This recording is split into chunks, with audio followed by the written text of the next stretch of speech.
Okay. We're live. Oh, this is so exciting. Welcome to StoryHouse Church. We've got Joe, Jamie, and Emmy. They're here with us. She knew her name. She turned and smiled. Emmy's first appearance on YouTube and Facebook Live, I think. This is her debut. So I've got exciting plans for her. Like, yeah, she'll get used to kind of being on screen. But yeah, if you've not tuned in before, you are tuning into StoryHouse Church. We normally meet in StoryHouse Coffee Shop, but we have not met there for quite a while now. And in fact, like, I can't even remember. I was working this out the other day. Guess how long it's been since we met at StoryHouse Church in the coffee shop? Have a guess. 4 months? 4 months? 5. 5 months. That's almost half a year. Yeah, that's insane. Wow, yeah. I don't know how many weeks that is. We'll have to calculate that. That's a really long time. But yeah, we normally meet in StoryHouse Coffee Shop. We are a bunch of kind of local people who are we love Jesus and we want to become more like him and do what he did. Do the kind of things he did whilst we're here in our communities. And for now we're not meeting in person. This is the building, and there's a lot of kids that come to church, and kids find social distancing really hard. / impossible. So that's why we're not meeting in person right now, but there will be some stuff coming up. So we've got some. Oh, do you say hello if you're joining us, so that we feel like we're not on our own? So we've got some hello. Libby and Pete from Quinta. I went there. Oh, Quinta. Oh, have fun, guys. We've got Laura's here with us. Good morning, Laura. We've got the Peddies. Morning, Peddies. Dave. And Jan and Jackie Tompkins. Very exciting. Thank you so much for joining us. We've put like a summary background because we're not on holiday. I know a lot of people are, but there's a lot of people whose holidays got cancelled or who are just working still. So this is the holiday vibe, even if you're not on holiday. But what we're going to do is we're talking about heroes of the faith. We're looking at David and Goliath today. So we've got a question that we want to hear from all of you guys. What's the scariest thing you've ever done? What's the scariest thing? We were chatting beforehand, and Jamie works in health and safety. So I feel like this isn't a good question for him. Because that's what's the safest thing you've ever done. Jamie, are you a risk taker? In work, no. Sorry, in work, yes. No, you're not a risk taker in work or personal life, I don't think. So you've got to help. You're the one that keeps us all safe, really, aren't you? You're kind of looking ahead, and which is why I think sometimes coming to StoryHouse Church could be quite stressful for him. It's very safe. But yeah, Joe, what do you think is the scariest thing you've done? I went mining when I was in South America once, so had to go really deep underground. It was the worst experience of my life, probably. There's no health and safety over there, so it's a good job Jamie wasn't there. And it doesn't feel like there's much oxygen or much space. So yeah, that's probably the scariest thing I've ever done. I think the enclosed space thing. I think I did cry at several points. So. Yeah, I'm not surprised. Oh man, Jamie, have you done anything scary? What's the scariest thing do you think you've done? As a child, I went abseiling, and that was like the scariest thing. Putting all your trust in like a string, a rope. It's a piece of string. It feels like a piece of string because it just feels like such a big risk, doesn't it? Yeah. And how are you with heights? I'm fine with heights. You're all right. It's just putting your trust in like the rope. Really. Yeah. I totally, I get you there. It's best not to look down too much as well. Yeah. When you do things like that. Yeah. We've got a few more hellos. Yeah, we do. And as we're saying that, do pop into the comments, scariest thing that you've ever done. So we've got some more people from Birmingham. Janie's from Birmingham. Oh. They're in Birmingham. They're in today. Birmingham. Claire is from Birmingham originally. Oh, that's true. Claire's from Birmingham. That's true. So yeah. And then Morgans. Nice to have you with us. Wonderful to have you with us. Hazel's with us. Morning, Hazel. Morning, Wonderful to have you. Hazel. And the Headleys are, of course, having their croissant and pain au chocolat. Even in there. Gosh, they always have the best brunch, don't they? Like they do. Definitely. Every Sunday on the church WhatsApp of like this amazing food. So yeah, I'm quite jealous. Okay, so we've got some scary things here. So Claire jumping 26 foot into a river. Oh my goodness. She's hardcore. Mm-hmm. That's amazing. Yeah. Wow. That is impressive. Okay, Pete's got one, obviously. Whitewater rafting down Himalayan rapids, boat tipped over in the first minute. Oh my word. Hit the first rapid on my top. Oh my goodness.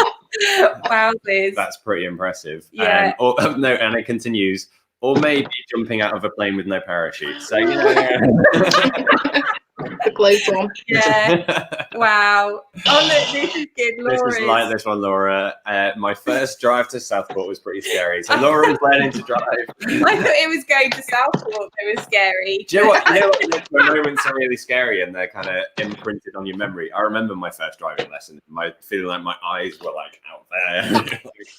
It's so terrifying. Oh man, I think that's lovely. You could read so much into that. You can. And just to qualify, Pete's jumping out of a plane without a parachute. He was strapped to someone with a parachute. I was wondering that a little bit. I feel a bit more relieved now.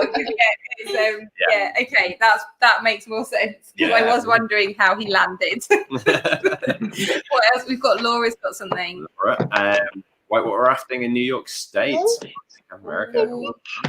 See, I went whitewater rafting in this sounds really fun, in Cusco, which is like in Peru, just below Machu Picchu. But actually, I really enjoyed it, and I just screamed out of joy, screams of joy as we went down. I think we were in a boat. I stayed in the boat the whole time, and I felt quite confident. Claire's with you on that one. You were all rafting Uganda, but wasn't so scary. Yeah, I just screamed with joy. I've sat in a lazy river. That's not the same. That's not the same. Sorry, Dave. Yeah, it's a bit. I'd say there's a contrast there. Scariest thing. So I was embargoed from telling my mum about this for many years, but I'm old enough now that where my dad used to take me climbing quite regularly, like out in Wales or the Lake District, and would often take us into quite dangerous situations. The scariest of which was I found myself, I think I was only 12. I didn't have any climbing equipment. I just had normal trainers, and I was climbing a frozen waterfall vertically. And that was absolutely terrifying. And I was doing okay until someone beneath me said, I'm going to climb somewhere else in case this lad falls on me. And then I was like, froze up. Oh man. And they had to rope me up and pull me up because I froze. So I got terrible. That's scary. Yeah. So if my mum's watching, now she knows. Yeah. Very good. That's what my dad did. I was trying to wrap my brains, but my scary thing, it wasn't something I chose to happen. It was something that happened to me.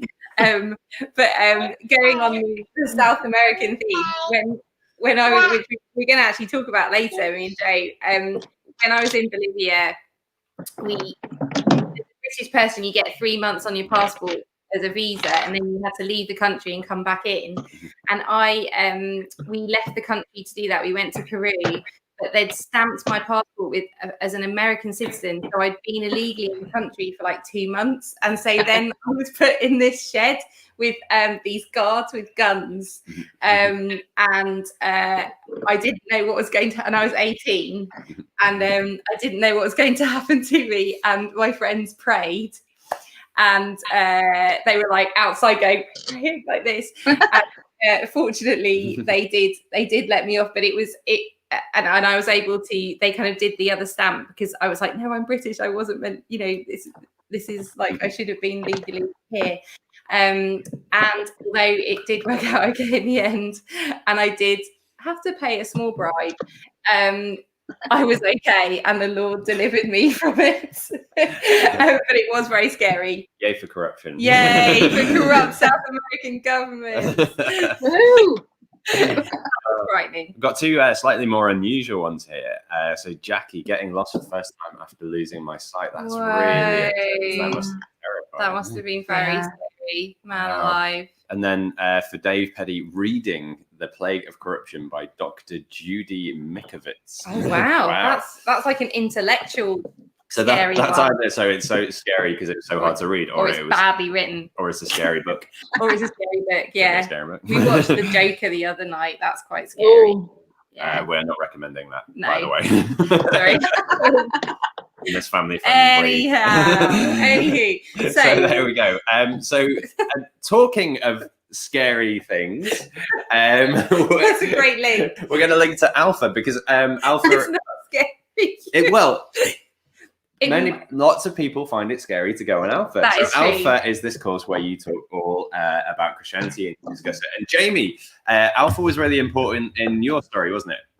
Yes, it was. Yeah, I did Alpha about in 2011, and I was always searching for something until that time, and I decided to do an Alpha course, and I found Jesus through it, and it completely transformed my life. So It was scary at first, but you meet so many people on this journey. So yeah, so good. So that first Alpha you went to, were you quite nervous? I was very nervous. Yeah, I'm quite an anxious person anyway.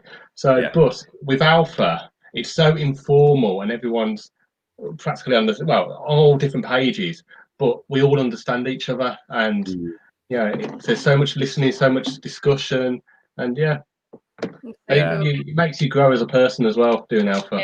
Yeah. So if someone was thinking about doing Alpha and they're feeling a bit scared, would you encourage them to do it? Oh, definitely, because with Alpha you don't judge. No one judges each other. It's you can do it whether you're a full Christian or you're just a bit what's the word I'm looking for? Curious, or you have no faith whatsoever and you just want to come along. We don't judge each other, and if you're nervous, don't be nervous, because how can I put it?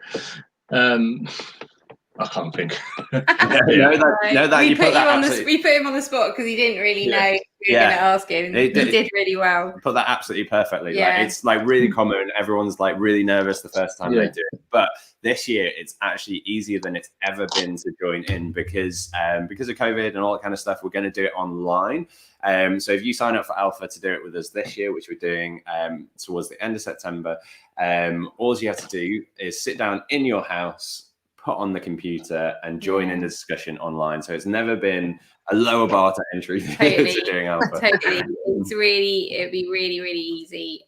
So we've got a little video to just kind of give you a bit of a feel of what it's about.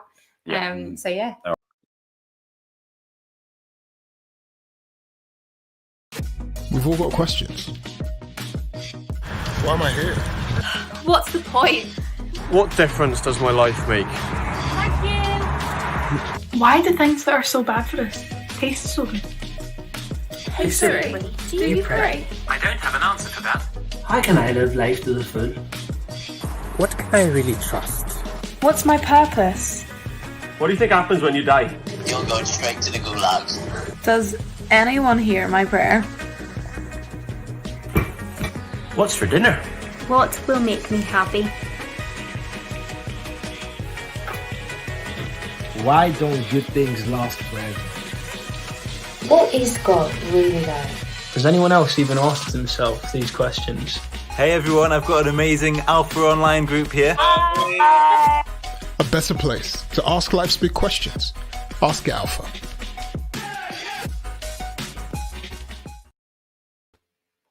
Amazing. We've done Alpha a few times and we've always found it so helpful and we've always learned stuff from it.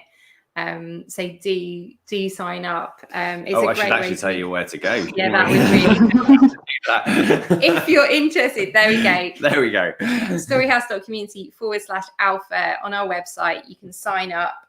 Really easy. and we'd love to kind of explore Christianity with you and bring your questions. All you literally have to do is put your name and email address in there, and then when it comes up to doing Alpha in September, we will email you the link for the Zoom chat. Yeah, Simple as that. amazing. So yeah, do join us. So what we've been doing is Heroes of the Faith over the summer, our little summer series. And you know, when you're on holiday, I like to take a good book with me. As do I. Yeah. Or several.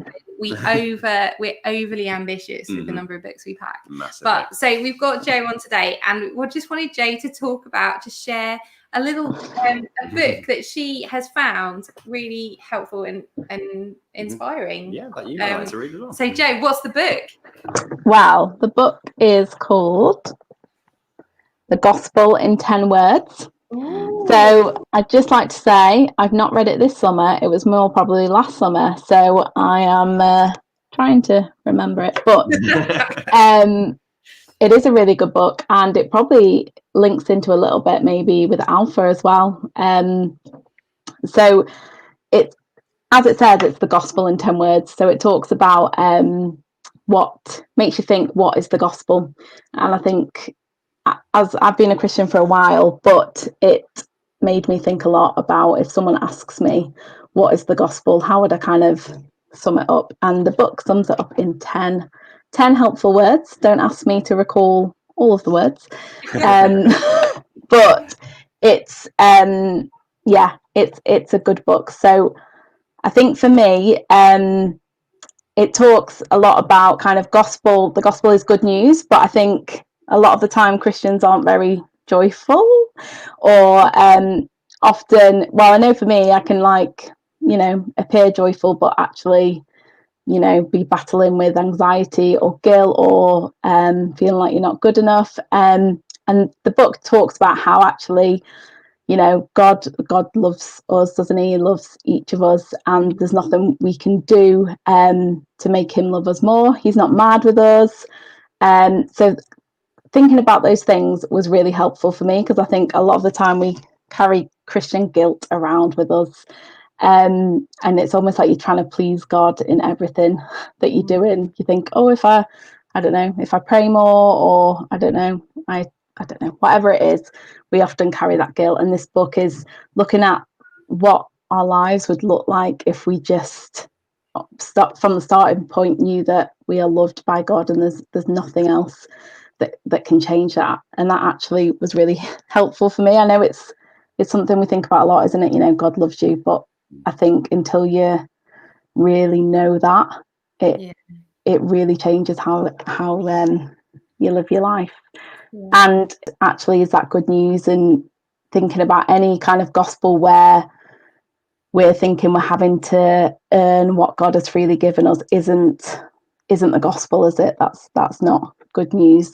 So it does, and it still does, this book make me think kind of regularly, is the gospel that I'm believing, is it a gospel which is making me just fix my eyes on Jesus? And does it give me joy? Because as Christians, we've got good news, haven't we? So yeah, hope that sums it up a little bit. But it's definitely worth a read if you kind of even if you've been a Christian a long time, or you're not a Christian and you've heard the word gospel and you want to know more about it. I definitely recommend reading it, because it definitely changes how you think about things. So cool. So, yeah. Oh, thank you so much. And it's a cool front cover. I always like front covers. I think it's really fun. That's so cool. And I think like the joy side, I think a lot of people think Christians are quite boring or a bit serious, but there's so much joy in like that, the kind of freedom of knowing you're loved. Yeah. Which moves really smoothly into worship.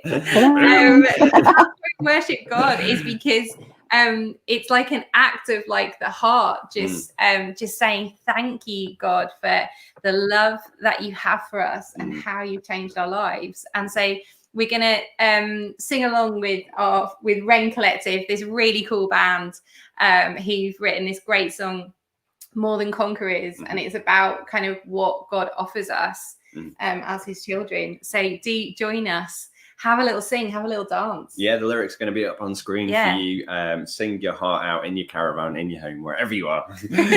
Join in and let's worship together. We have a story of grace. We have an anthem of hope. It doesn't matter what our circumstances are. Because of Jesus, because of what he's done, because of his work on the cross, we are more than conquerors. Let's lift it up.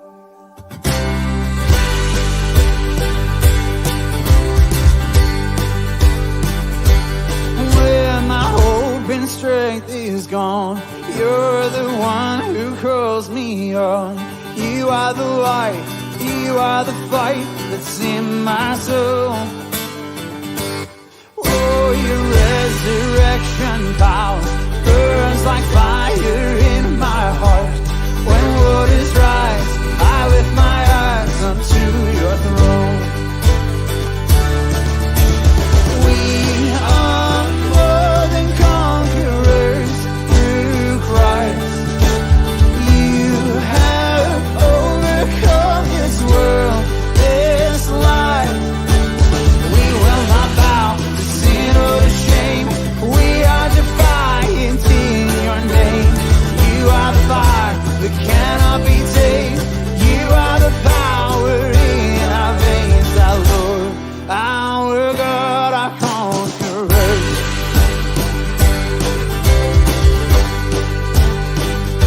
Yeah, I will sing into the night. Christ is risen and on high.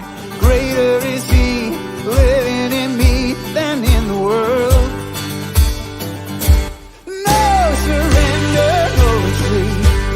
We are free and we're redeemed. We will declare over despair, you are the hope. We are more than conquerors through Christ. You have overcome this world, this life. We will not bow to sin or to shame. We are defiant in your name. You are the fire that cannot be tamed. You are the power in our veins, our Lord, our God, our conqueror.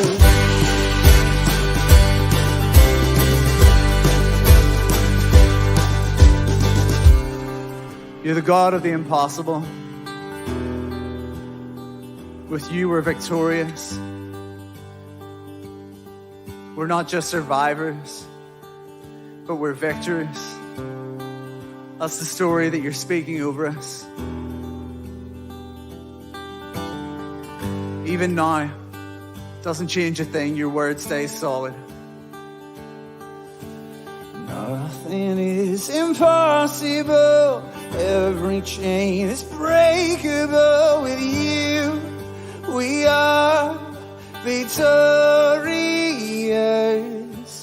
You are stronger than our hearts.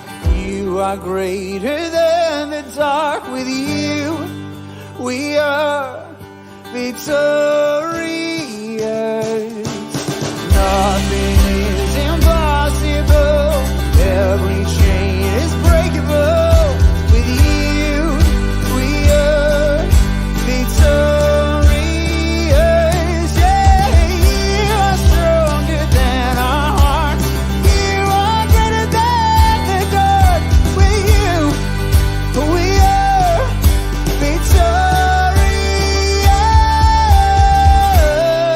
victorious. We are more than conquerors through Christ. You have overcome this world. Here we go. We are more than conquerors through Christ. You have overcome this world, this life. We will not bow to sin or to shame. We are defiant in your name. You are the fire that cannot be tamed. You are the power in our veins.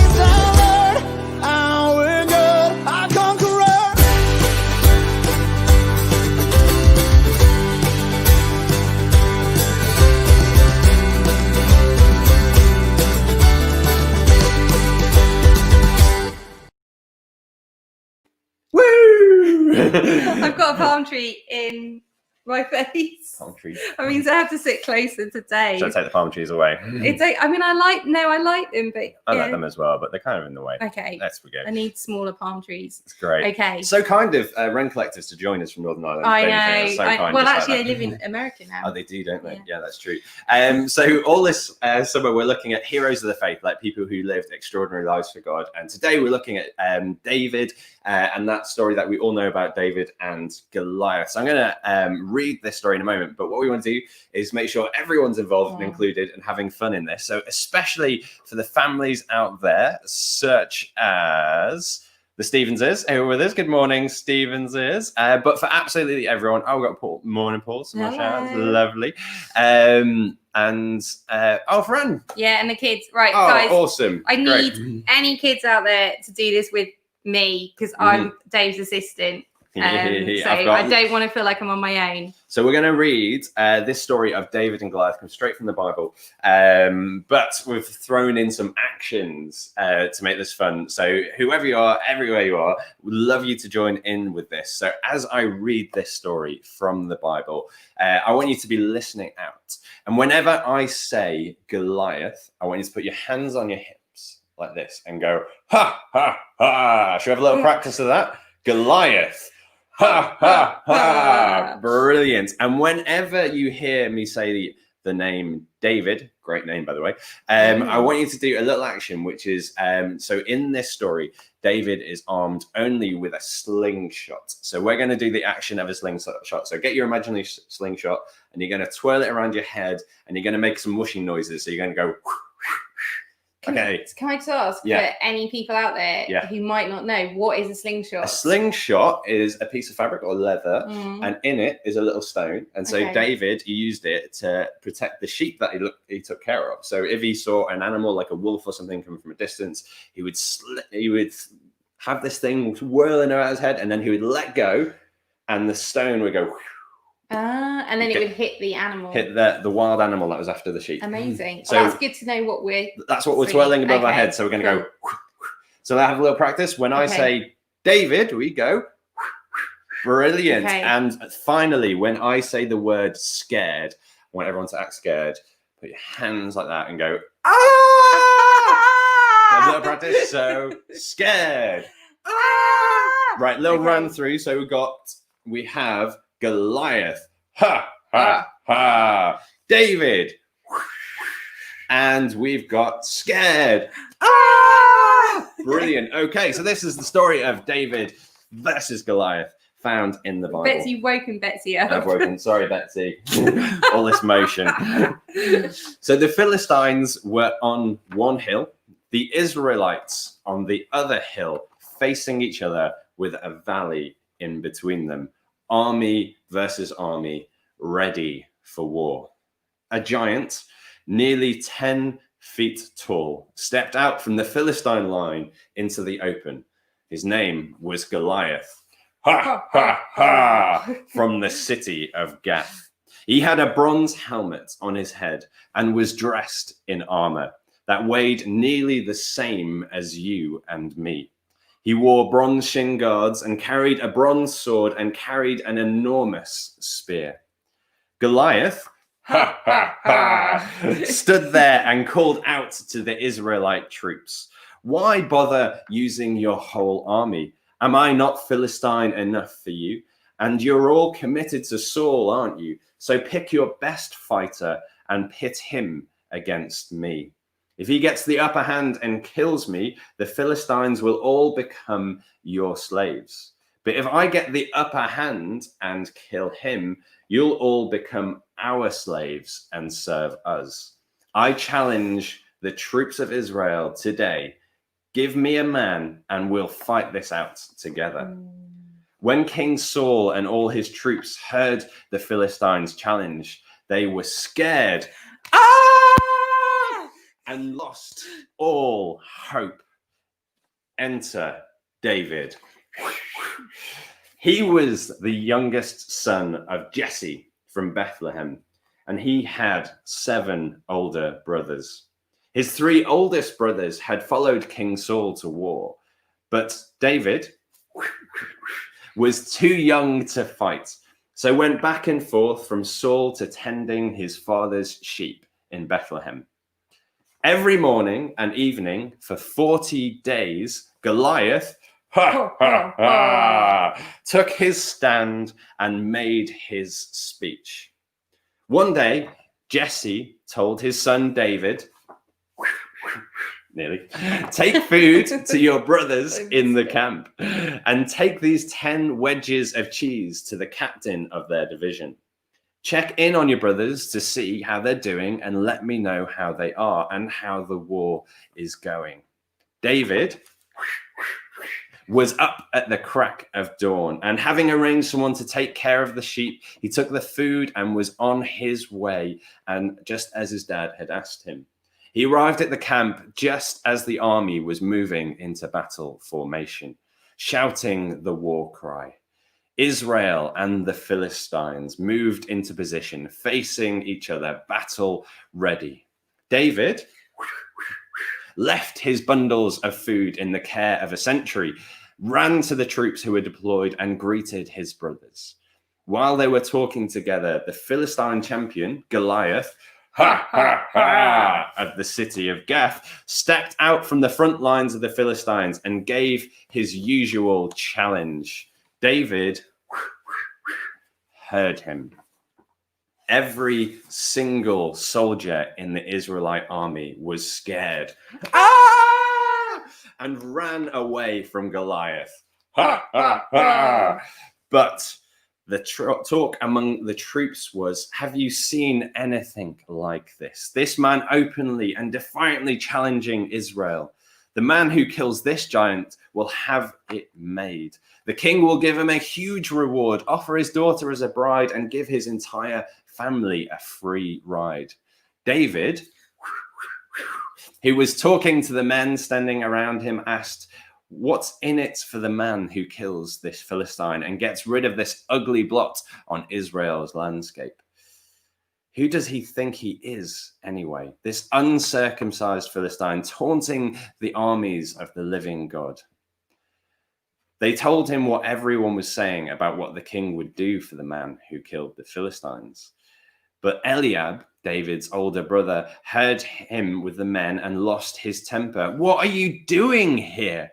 Why aren't you minding your own business, tending that scrawny flock of sheep? I know what you're up to. You've come down here to see the sights, hoping for a front row seat for a bloody battle. What is it with you? He replied. All I did was ask a question. So ignoring his brother, he turned to someone else and asked that same question and got the same answer as before. The things he was saying were picked up and reported to King Saul. So Saul sent for him. Master, said David, don't give up hope. I'm ready to go and fight this Philistine. King Saul answered, you can't go and fight him. You're far too young and inexperienced, and he's been at this fighting business since before you were even born. David said, I've been a shepherd, tending sheep for my father. Whenever a lion or bear came and took a lamb from the flock, I'd go after it, knock it down, and rescue the lamb. If it turned on me, I'd grab it by the throat, wring its neck, and kill it. Lion or bear, it made no difference. I killed it. And I'll do the same to this Philistine who is taunting the troops of the living God. God who delivered me from the teeth of the lion and the claws of the bear will deliver me from this Philistine. Saul said, go and God help you. So then Saul outfitted David as a soldier in armor. He put on his bronze helmet on his head and belted his sword over him over the armor. When he tried to walk, he could hardly budge. So he told King Saul, I can't even move with all this stuff on me. I'm not used to this. So he took it off. Then David took his shepherd's staff, selected 5 smooth stones from the river, and put them in the pocket of his shepherd's pack. And with his sling in his hand, he approached Goliath. Ha, ha, ha! As the Philistine paced backwards and forwards, his shield bearer in front of him, he noticed David. He took one look down on him and sneered. A mere youngster, apple-cheeked and peach-fuzzed, and Goliath, made fun of him. Am I a dog that you come at me with a stick? Come on, he said. I'll squish you into the ground and turn you into a tasty morsel for the field mice. David answered, you come at me with sword and spear and battle axe. I come at you in the name of God, the God of Israel's troops, who you make fun of. This very day, God is handing you over to me. I'm about to knock you down and make you a tasty morsel for the field mice. The whole earth will know that there is an extraordinary God in Israel. And everyone gathered here will learn that God doesn't save by means of sword and spear. The battle belongs to God. He's handing you to us on a platter. With that, Goliath, got angry and started towards David. David took off from the front line, running towards the Philistine. He reached into his pocket for a stone, slung it, and hit the Philistine hard in the forehead, embedding the stone deeply. Goliath, fell, crashed face down in the dirt. And that's how David beat Goliath, with a sling and a stone, with no sword and no armor, but a deep trust in God.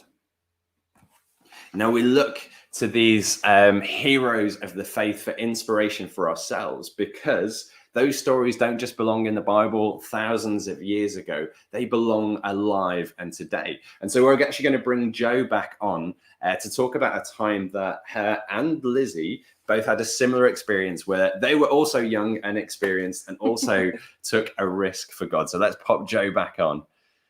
Amazing. So so what's quite exciting is Jo and I, we found out when Jo joined StoryHouse Church that we had been to the same place in South America. Mm-hmm. And so I'll just tell you a little bit about my kind of bit of the story, and then get Jo to share hers. So a long time ago, when I was a lot younger, when I was 18, I took a gap year and decided that I wanted to, I went to Bolivia, and I went to help at this project called Casa de la Amistad, which means House of the Friendship, that work with kids who live in the prisons with their parents.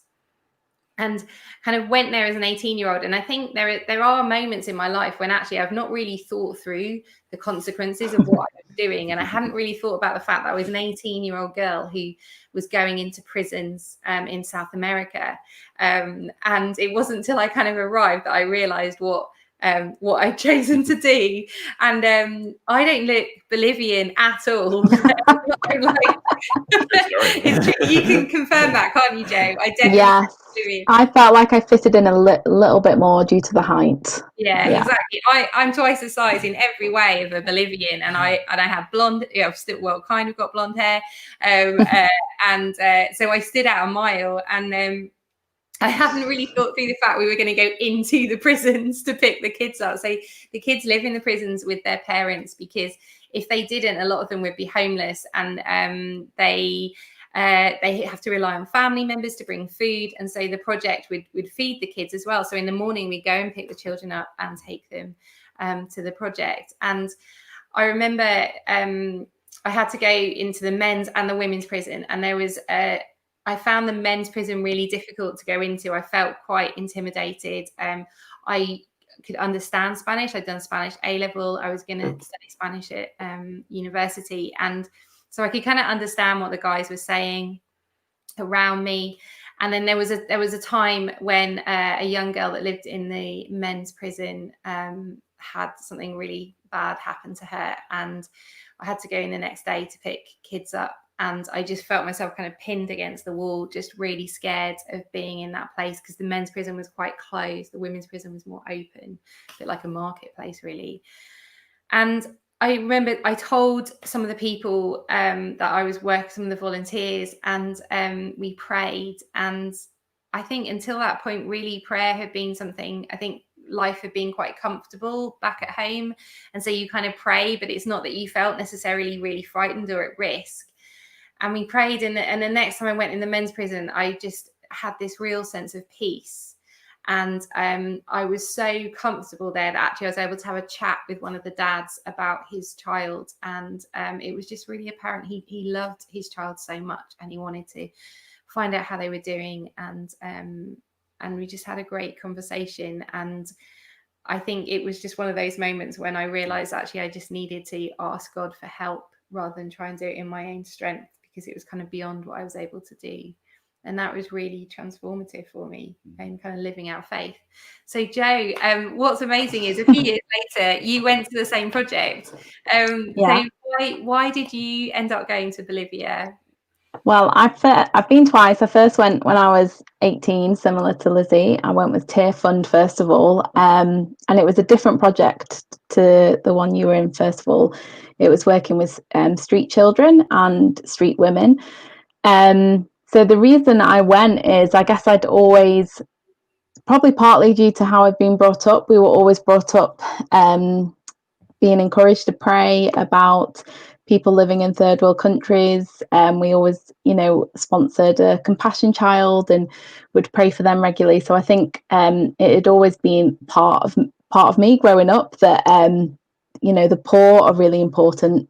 And, just because we live in a developed country, we can't forget others. So that's the first time I went. And then I went back 2 years later. Me and one of my friends who I'd met on the original trip went back, and we worked in the project that Lizzie also worked in. So going into the prisons and taking the children out of the prisons for the day, trying to educate them a little bit and feed them and wash them and things. So I think similar to Lizzie, it's just totally feeling out of your depth in the situation, and how before I went I was probably a little bit like, oh yeah, I'm 18, I can do whatever I want, I can save the world, and actually I just remember, especially the first time, just being overwhelmed by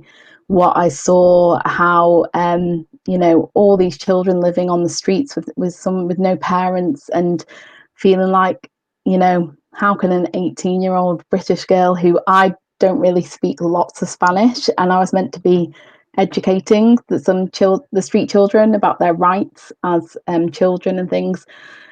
But actually, I think it's similar, just knowing that God is, I just had to lean on the fact that God is bigger than what I could ever do. And I think through trusting God, you see him do great things. We saw so many great things while we were there that God did. But it's definitely a test of your faith and of how you view God. It definitely changed, it challenged the way that I view God, basically. Yeah. No, it's so cool. It definitely, I think it's just those moments when it suddenly becomes real, and it's like, if God says he'll be with you and he'll hear your prayers, it's like, okay, I have to put this into practice now. That's when like your faith grows and you see things happen that just could only be prayer, answers to prayer. So yeah, it's so cool. And it's so cool that we ended up in the same place. Yeah. And it's still the project's still going, which is amazing. It is. Yeah. Cool. Right. Okay. Thank you so much for sharing that. It speaks directly to kind of the experience of David and what it means for us today. So actually what we're going to do now is take a deeper dive into that story of David and Goliath and what it means for us today. So Lizzie, I'm going to shoo you away. Just seamless. And you as well, Jo. Thank you for joining us.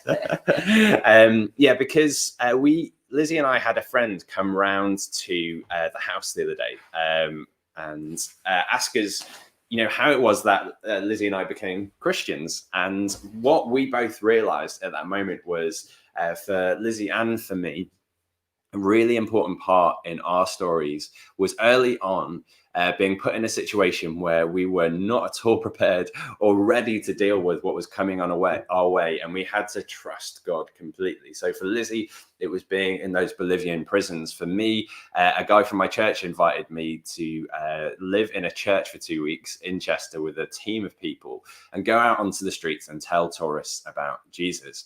And I met people from all over the world, and some of whom came from countries where it was illegal to talk about Jesus. And so we were the only people who were ever going to tell them about Jesus. But I was 19. I was still not 100% sure about my faith and my Christianity at that point. I was a bit wobbly, all of that kind of stuff. And here I was, and all I had to do, all I had left really was to trust God, just like David facing up to this giant with very little in the way of being prepared or equipment or anything. I just had God to trust. But this is the transformative power of choosing faith over fear, and just what God can do with someone who is young, inexperienced, and who needs him, and just how much it can transform us as people when we are put into situations where we can't cope, where we don't have the tools we need, and actually all we have is our trust, our faith in God. And conversely with that, I can also look back and recognize times in my life where older Christians, including some Christian leaders who I trusted, kind of said in different ways, don't take this too seriously. There were moments where I wanted to take my faith further. So there was one moment where I read this book by Pete Greig about the order of the mustard seed, these people who wanted to dedicate their lives to Jesus completely, 100%. And I kind of went to this church leader and I was like, yeah, I want to do this. Maybe I could form a small group of people who want to do it as well, and we could encourage each other. And he's like, oh, no, we don't want to become elitist. We don't want to take this kind of too seriously. And there were other moments where I felt like God was calling me to do something. And I went to all the Christians I trust, and they were like, whoa, don't take this too seriously. Just kind of ease off a bit. And this has been recently just really playing on my mind. And I think it was waiting for this morning and waiting to hear the story of David and Goliath. Actually, like, just as much as being in situations where you're out of your depth and you need God can form faith, it can be equally as destructive when we've had voices spoken into our lives that were like, don't take this too seriously.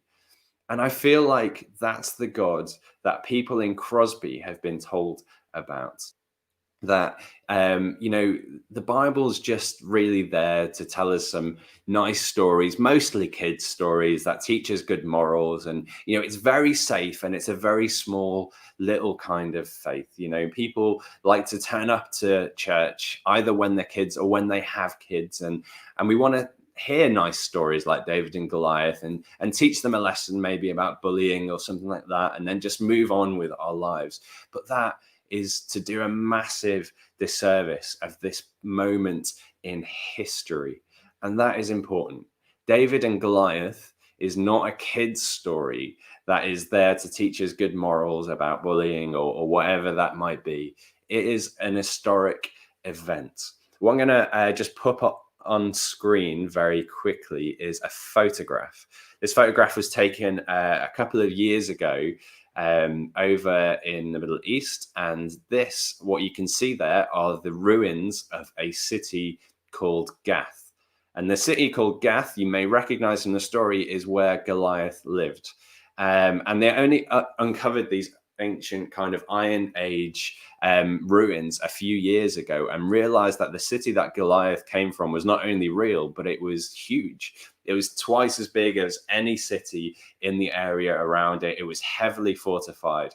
And so the people who came from there must have been massively intimidating. But the thing to remember from this and to take from this is that Gath was a real place and Goliath was a real person.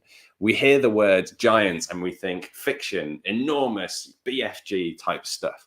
But the tallest person alive today is 8'3" 3 inches tall. Lizzie and I stayed in a place called Stratton, just outside Bude in Cornwall, a couple of years ago.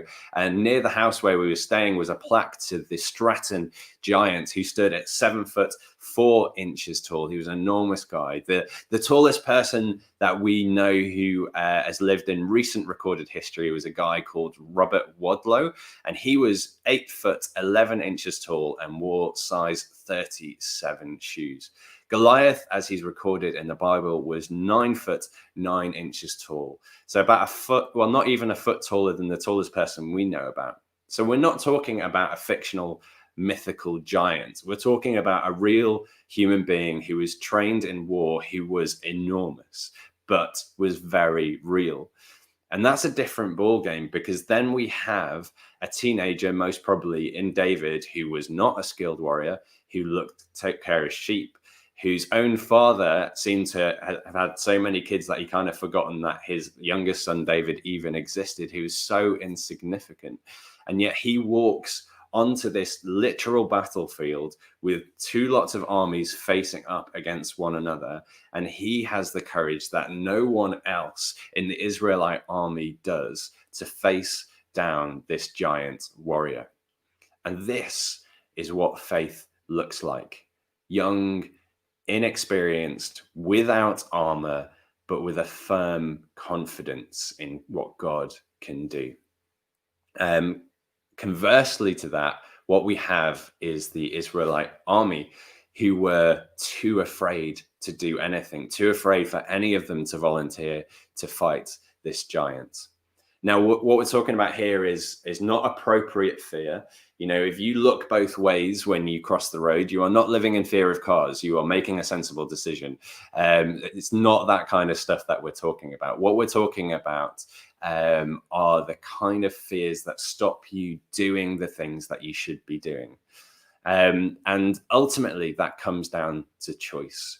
Dr. Rob Reimer, in his really good book, Soul Care, puts it like this. We can either act on fear or we can act on faith, but we cannot act on both.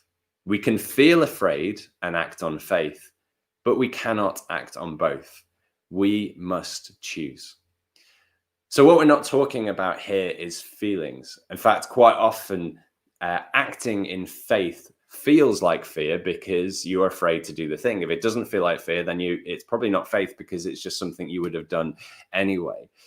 So it's not talking about how you feel inside, because you most likely will feel afraid. It's about what you choose to do. And you have a choice to act on fear or to act on faith. The army at that time had chosen to act on fear. They chose not to act, and in some cases to actually run away. And when we act on fear, what we are revealing is that we believe that this issue that we're running away from, or this person or this situation, is stronger than God. That God doesn't have the resources to overcome this. Now, this is on an individual level, you know, whatever situations we're facing that we're afraid of and we're not acting or running away from, but also with the church. This also speaks to us as a church, the areas in our culture where we're too afraid to engage, too afraid to speak up, where we don't share our faith because of what people might think of us, where we don't speak up on the difficult issues, where we stay quiet or run away or behave like the rest of the world. David said to Saul, "Let no man's heart fail because of Goliath." Let no man's heart fail because of Goliath. I wonder, where is your heart failing? What is it that has your heart defeated? Those are the areas where you and I have chosen fear rather than choosing faith. Learning to recognize fear, though, is not a simple thing, because it's often masked as something else. In fact, it's nearly always masked as something else. You know, some psychologists talk about the kind of bodily responses to fear, and they can be to fight, flight, or freeze. To fight, to go towards the threat, to flight, to run away from the threat, or to freeze. Hopefully no one can see that I am here. Now, the fighting instincts can look like anger, they can look like arguments, they can look like defensiveness or controlling behaviors. They can all be symptoms or symbols or to show us that we have fear in our life. Or maybe it's a flight one, where you are escaping difficult situations into fantasy, whether that is, watching Netflix endlessly or imagining yourself somewhere else. Or maybe it's binging, again, with Netflix or food or alcohol or TV, whatever it might be. Or simply shirking your responsibilities, not answering the phone to that difficult person.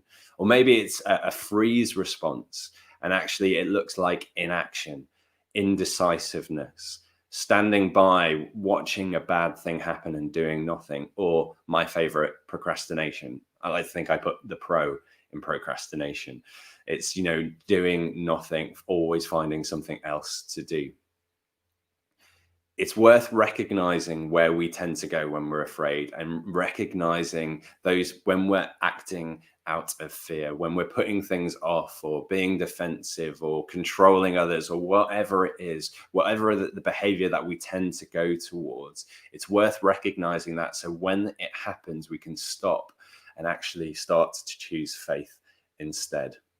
For me, I know one of my biggies is having difficult conversations where I need to talk to somebody about something that's not right. And this will start in my body. It will feel bad. My heart rate will go up. My mouth will go dry. I will lose sleep if it's going to be a particularly difficult conversation. And then I go into flight mode. I will avoid having that conversation at all costs. I will avoid talking to that person if I can. I will avoid situations where they will be. And then I will lose concentration. I won't be able to focus on the things that I'm meant to be doing. It starts in my body and then it goes into my behaviors. And when that starts happening, I know I'm afraid of something here. What looks like procrastinating from work is actually because I'm afraid of the thing I need to do. And whenever sin manifests itself in our life, whenever we do things wrong or don't do the good things we should do, it is often fear that's at work underneath that. And we want to deal with the surface stuff. We want 10 tips to stop procrastinating at work, or, we want to behavior manage our way and make sure we're not doing the thing on the surface. But actually what we need to do is to dive deep. There is a song and a prayer of David in Psalm 139 where he says, "Search me, God, and know my heart. Test me and know my anxious thoughts. See if there's any offensive way in me and lead me in the way everlasting." It's a prayer that asks God to dive into the depths of me and show me the offensive ways in me. Show me where the fear is rooted. Show me what I'm afraid of and how that's coming out. The sin and the procrastination and the fear and the acting out is only the surface. The roots are, in my case, fear of the opinion of others, of what people will think of me if I upset someone, or even worse, if I upset someone and then they go and slag me off to someone else. That's at the root of what I'm afraid of. And God can show me that in prayer. And then he can replace it with something better, with his opinion of me, which is unconditional pleasure and love in who I am. A God who loves his child, loves me, who approves of me, who is never going to reject me. And sometimes it can take reading Bible passages about that truth over and over. It can take singing songs about that for hours on end. It can take years of leaning into that until the deepest parts of my heart really believe that. But when we're afraid, it's often under the surface, and we need to let God dive deep into us, show us the offensive ways, and replace it with faith. Why was it that a teenage boy could walk into a battlefield and have the courage that no one else had? It was the lions and the bears. This is what David said to King Saul. The The Lord who rescued me from the paw of the lion and the paw of the bear will rescue me from the hand of this Philistine. David was the youngest of 8 sons. His own father seemed to have forgotten he existed at times. He was a nobody, a nothing. He took care of the sheep, which was a job for the least important people. And it seemed he was out there on his own in the wilderness fighting off these animals. And it was during that hidden time in the secret place that God was forming him. It was out there facing off wild animals and being saved by God time and time again that he learned a quiet trust in God. I've said many times that David went into that battle unprepared. He was only unprepared in the eyes of everyone else. He was completely prepared, because when no one else is watching, this nobody from nowhere was being taught the lessons of quiet trust in God. I've been going on and on and on about the story of Hudson Taylor, the guy who was from Yorkshire, sailed from Liverpool, went to China, and it is largely responsible for much of the Christianity that is in China today. He lived in the 1800s. It was a long time ago. But he was like David. He was a nobody from nowhere, but he had this trust and this passion for God. And when you read his story, his biography, what's amazing is the most important bit is kind of the first half of his story when nobody knew who he was. And he was just learning to trust God. He chose to live in simplicity, in poverty, and to trust God that he would always bring him the money that he needed. He had a really interesting relationship with money in that he always wanted God to provide, and he never wanted to ask for that money. And that became a rule in his life, and he never wanted to get into debt. And so there came this moment as a young man where he was going around a poor neighborhood telling people about Jesus, and he was in the home of this incredibly poor family who were literally starving to death. And all he had left in the world was one single coin. Maybe £10 in our money. And this is everything he had left. And at this point, he'd learned to trust God with like everything money-wise, that God would always bring him money. But he realized that this was a crucial moment for him, and that he trusted God for everything except for this last coin, except for this last tenner. He trusted God completely, but for this last coin. And so he knew that he had to give this last coin to that family. And so it was that the next day, with no money for rent, no money for food, God provided exactly what he needed for the next month's rent and food in quite an unexpected way. And so when no one knew who Hudson Taylor was, when he was just in the middle of nowhere and really insignificant, he learnt the most important lesson about trust. And so fast forward decades in his life, and he is looking after what in today's money would be a multi-million-pound project with dozens of people throughout China reliant on this income. He carried on in that same way. But that lesson had to be learnt in the secret place first. And so David steps onto the battlefield when no one else would. But King Saul wants to put armor on him because that's what a soldier does. But what David does, he puts this armor on and he says, I'm just not used to this. I can't wear this. And so he takes it off. But in the ESV, the English Standard Version translation, it goes for a more formal, literal translation, which is really revealing and I love. It says, I cannot go with these, for I have not tested them. I cannot go with these because I have not tested them. In other words, in the secret place, the hidden place, fighting off lions and bears, he had learnt to trust God with the things that he had on him, the things of a shepherd, a sling and a staff, the simple things. He hadn't learned to trust God with all of this armor on. And so he was only going to go into the battle with the things that he had learned from God. He was going to go prepared by God, not prepared by the world. Sometimes we think of faith as kind of like the entry requirement or the way we get into Christianity, but the way in is also the way on. When Hudson Taylor's work in China grew to dozens of people and millions of pounds, he didn't then start setting up pension funds and investments and a savings account and start making appeals for money. He never made an appeal for money in his whole life. Every single penny that mission had was prayed in, and he taught the people who joined that mission to do the same. Now, he did say at other times, this might not be for everybody, but for him, he said, to get into debt or to plead for money from someone was to say that God was poor or withholding from him. And he was never going to live in that way. And so, you know, people come to us with advice. And why don't you just put on this shield? Why not just try out this sword? Why not have a bit of a spear? But God has called each of us to a particular way of life, and to trust him in that particular way of life, and not to armor up, not to put on these other things that would make us feel safe, but would lose us the battle.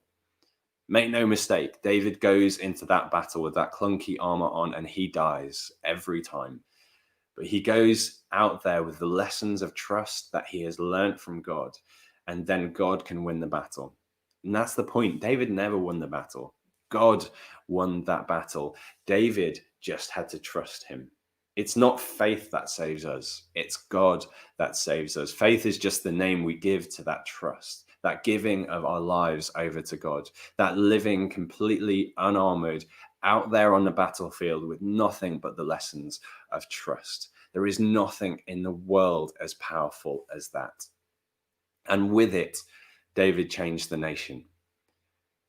I love what he says about the reason that he is facing off Goliath. He says, I do this, that all the earth may know that there is a God in Israel, and that all this assembly may know that the Lord saves not with sword and spear, for the battle is the Lord's. He sends a message to the assembly, to the church, that our lives should only make sense if there is a God who is alive and active in the world. David, without God, doesn't win that battle, even with his sling, even with clever tactics. He dies. But with God, the battle is won. The church, we need to remember our unique calling, that we do not fight with the weapons of the world. We fight with our trust that we learn in the secret place, and we have zero reason to be afraid.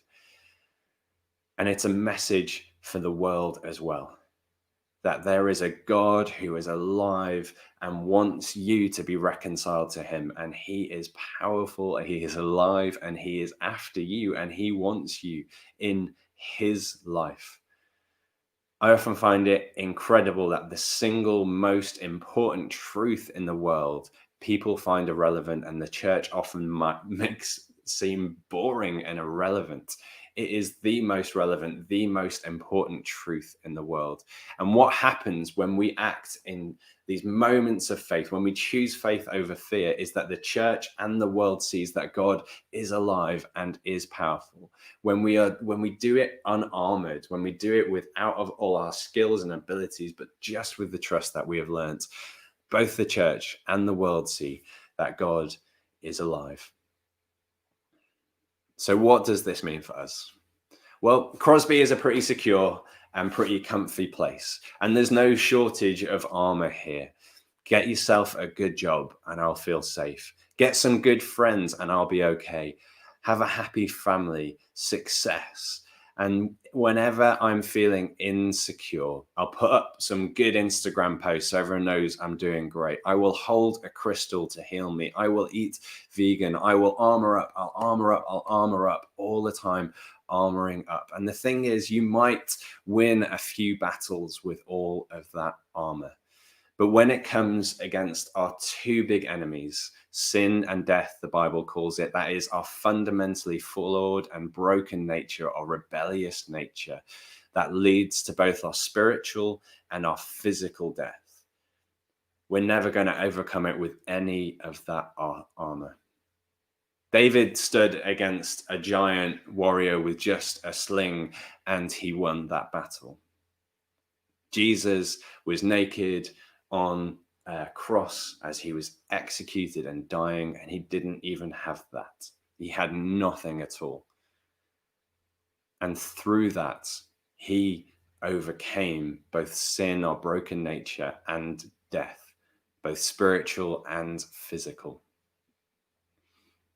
We're in this COVID moment where the church is struggling to meet physically together.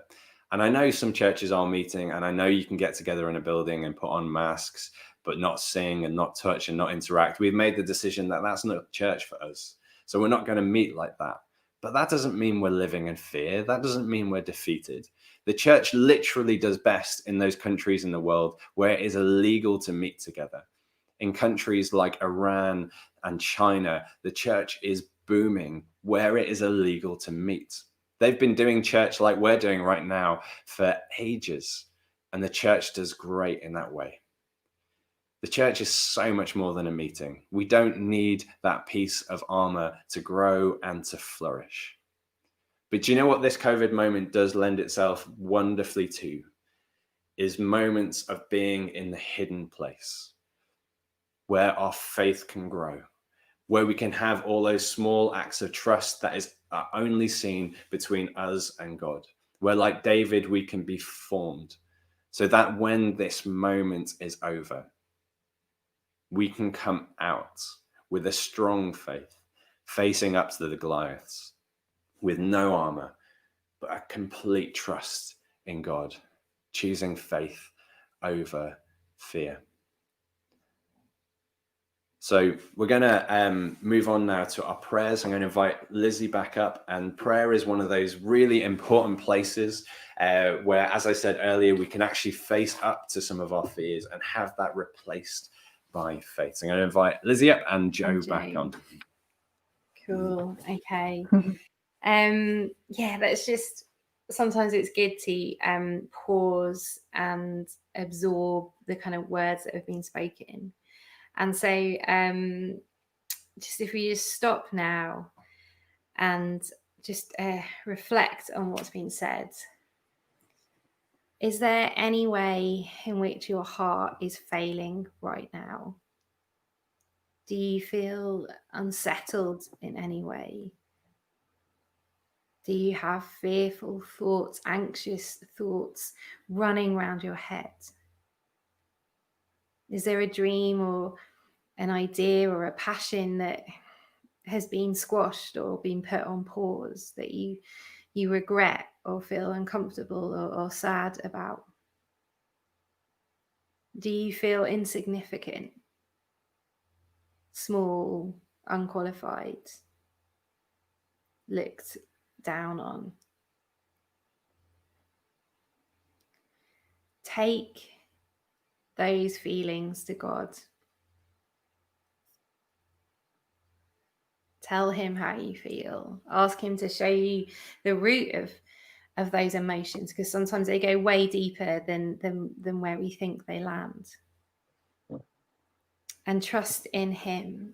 Ask him for the faith to trust in what he says about you more than the voices around you, more than the voices of friends or family or colleagues, or even the world, which kind of somehow creates a list or a criteria by which your life is seen successful, when actually their voices that just aren't helpful.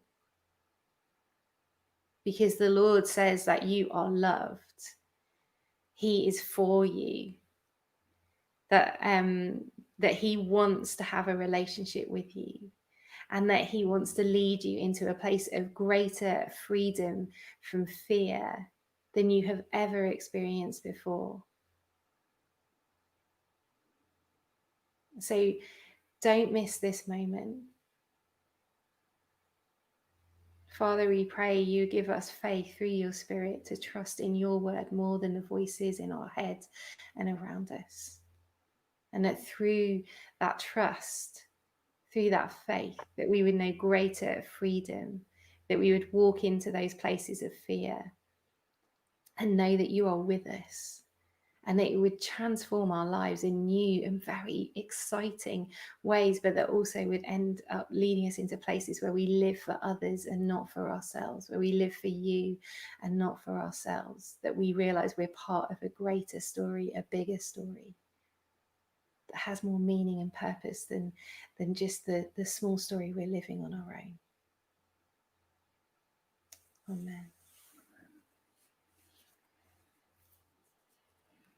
Yeah, God, I thank you that you can use all of us, Father, that it doesn't matter what our qualifications are or what we've achieved in this life, God, that actually you want to use all of us, and that we are qualified through you, God. And I just pray for anybody who has any hopes and dreams, God, that have almost been squashed by fear, or feeling that they're inadequate or that they're just too small to pursue these dreams, God. I just pray that you would just reignite that passion, and you would reignite those dreams that are in them, Father.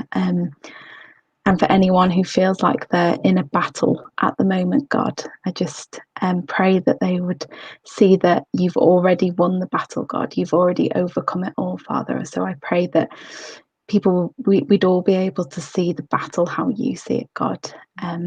And for anyone who feels surrounded by fear or by battles going on, that we'd know that we're surrounded by you, God, and your strength and your love. Amen. Amen. Amen. Just as we close, it's like we were talking about the armor, and sometimes like it's really scary to not have that armor, to kind of think of even dropping some of the armor that we use to kind of protect us, but actually that armor doesn't provide a safety that you think it does, but that actually it's only in the arms of the God who loves you that you will know a deeper safety. So as scary as it is to maybe drop that armor or to stop kind of numbing by watch streaming programs again and again and again, there is a better place to inhabit than that other place that we think is safer because we know it. So if you want to talk about that or pray about that, then do get in touch, and we'd love to kind of talk that through as well. Yeah, absolutely. We're just going to close out now with Ren Collective are going to come back again for us. That's so good. So good. And we have this time it's going to be a bit more of a reflective song as an opportunity for you just process some of the feelings, some of the thoughts that are going on right now. So just use this song to minister to your soul, sing along or don't, whichever kind of helps. But stay in this moment with God. You know, what is He calling you to right now? How is He challenging you? So let's worship together. I'm grace alone, somehow I stand where even angels' feet you tread, invited by redeeming love before the throne of God above. He pulls me close with nail-scarred hands into His everlasting arms. Condemnation cursed, when condemnation grips my heart, and Satan turns me to despair, I hear the voice that scatters fear. The great I am, the Lord is here. He's here with us. Oh, praise the one who fights for me and shields my soul eternally. Boldly we come now, boldly I approach your throne. Blameless now I'm running home. By your blood I come, welcomed as your own, into the arms of majesty.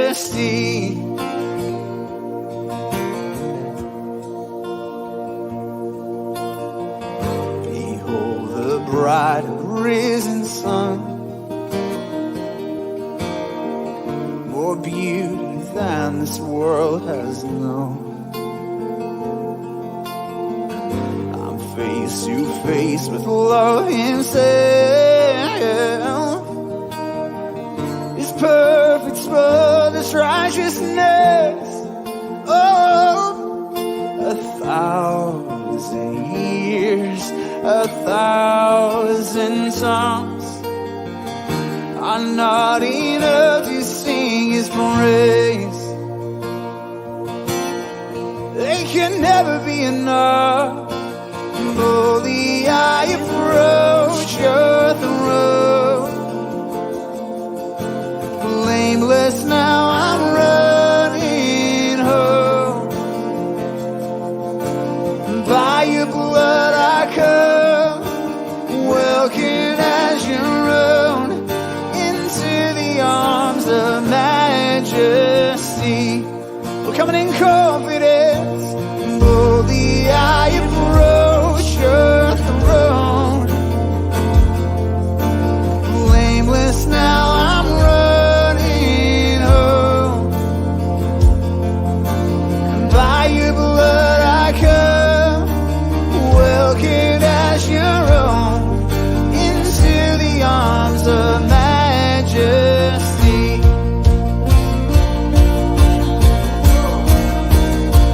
Oh, this is worth celebrating. The ones who were strangers, once we were lost, now we're welcome before the throne.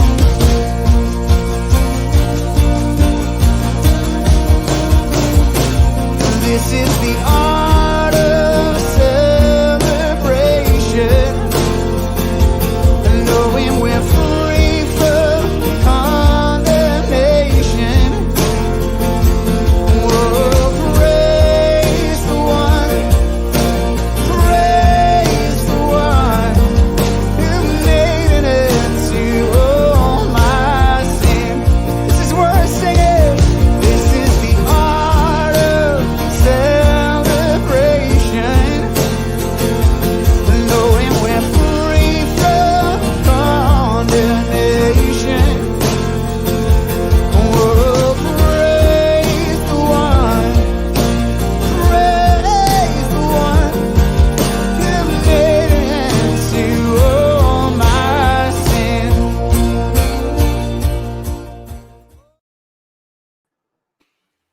Well, thank you so much for joining us this morning. It's so good to be together. Or if you're watching again later, thank you for being part of StoryHouse community. If you would like to go deeper or talk to someone about anything that's been mentioned today, you can go to the address here, storyhouse.community/connect. Just fill out the form and someone will be back in touch with you. And again, as we were saying before, if you want to sign up for Alpha, it's just a case of popping your name and email address into a form. Simple as that. And you can do that at storyhouse.community/alpha. Amazing. Yeah, we meet midweek on Wednesdays and we'll be going deeper into the passage we looked at today. So if that's something you want to explore, then do get in touch, because it's a great, so I've got hiccups. It's a great time to do that. It's a great opportunity. Yeah. So, Cool. as always, miss you all, love you to bits. We'll be together again soon, but it's great to keep in touch during the week through all these means. I hope that, this week you do choose faith over fear, that God will transform your soul, that you will encounter him. We do love you all to bits. So take care, and we will see you again soon. Bye.